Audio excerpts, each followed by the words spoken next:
पंचांग के अनुसार हर साल भाद्रपद माह के शुक्ल पक्ष की चतुर्दशी पर अनंत चतुर्दशी का त्योहार बहुत ही धूमधाम से मनाया जाता है। इस दिन भगवान श्री हरि विष्णु की पूजा की जाती है। तो चलिए कथा का आरंभ करते हैं।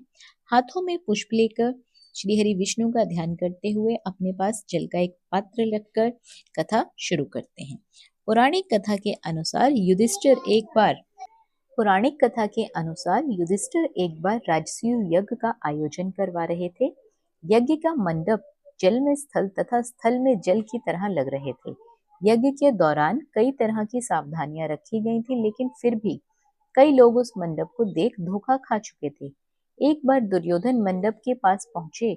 वो तालाब को स्थल समझकर उसमें गिर गए। ये देख द्रौपदी को हंसी आ गई। उन्होंने दुर्योधन को अंधों की संतान कह दिया। द्रौपदी को हंसी को देख दुर्योधन को बहुत क्रोध आया। ऐसे में उन्होंने पांडवों से बदला लेने के बारे में सोचा। इस द्वेष में उसने पांडवों को धृतकीड़ा में हरा दिया। उसके बाद पांडवों को हराने की वजह से उन्हें 12 साल का वनवास काटना पड़ा। इस दौरान उन्होंने कई तरह की परेशानियों का सामना किया। एक समय ऐसा भी आया जब श्री कृष्ण उनसे मिलने के लिए गए। तब युधिष्ठिर ने कृष्ण जी से अपने दुख के बारे में बताया और समस्या से मुक्ति पाने के लिए उपाय पूछा। ऐसे में श्री कृष्ण ने अनंत भगवान का व्रत करने के लिए कहा। उन्होंने कहा कि इस व्रत को करने से सभी दुख दूर होंगे। इस संदर्भ में कृष्ण जी ने युधिष्ठिर को कथा सुनाई, जो इस प्रकार है। प्राचीन काल में सुमंत नाम की तपस्वी ब्राह्मण था। उसकी बेटी परम सुंदरी, धर्मपरायण और ज्योतिर्मय कन्या थी। कुछ समय के बाद ब्राह्मण की पत्नी दीक्षा की मृत्यु हो गई। ऐसे में उसने दोबारा विवाह कर लिया और अपनी पुत्री सुशीला का विवाह ऋषि कौंडिन्य से करवा दिया। इसके बाद कौंडिन्य सुशीला को लेकर आश्रम की तरफ चले गए। आश्रम पहुंचने के दौरान ही रात हो गई। वो दोनों नदी तट पर ही रुक गए। इस दौरान सुशीला ने कुछ स्त्रियों को सुंदर वस्त्र में देखा और किसी भगवान की उपासना कर रही हो ऐसा पूछा। इस बारे में सुशीला ने स्त्रियों से पूछा तो उन्होंने कहा अनंत व्रत के महत्व के बारे। उन स्त्रियों ने सुशीला के हाथ में भी 14 गांठों वाला डोरा बांध दिया और उसे अनंत व्रत के बारे में सारी जानकारी बताई।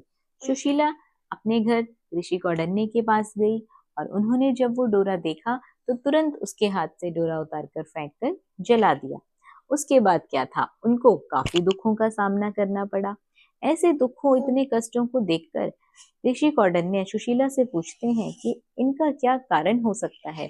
तो सुशीला ने इस दरिद्रता का कारण बताया कि उन्होंने वो डोरा जला दिया था।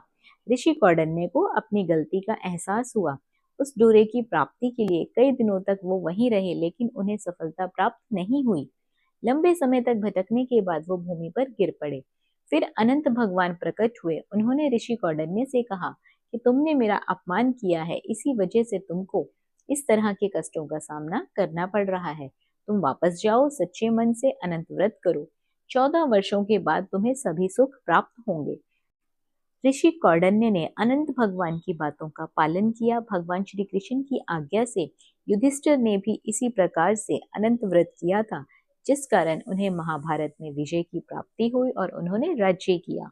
तो दोस्तों, ये थी अनंत चतुर्दशी व्रत की कथा। आशा करती हूँ श्री हरि विष्णु के अनंत स्वरूप के कारण आप सभी का भी दिन मंगलमय होगा, आपके व्रत सफल होंगे। वीडियो अच्छी लगी हो, कथा पसंद आई हो तो वीडियो को एक लाइक और एक शेयर जरूर करें। चैनल पर पहली बार आए हैं तो सब्सक्राइब करना बिल्कुल ना भूलिए। श्री हरि विष्णु की कृपा आपके ऊपर, आपके घर परिवार के ऊपर सदा यूं ही बनी रहे। धन्यवाद।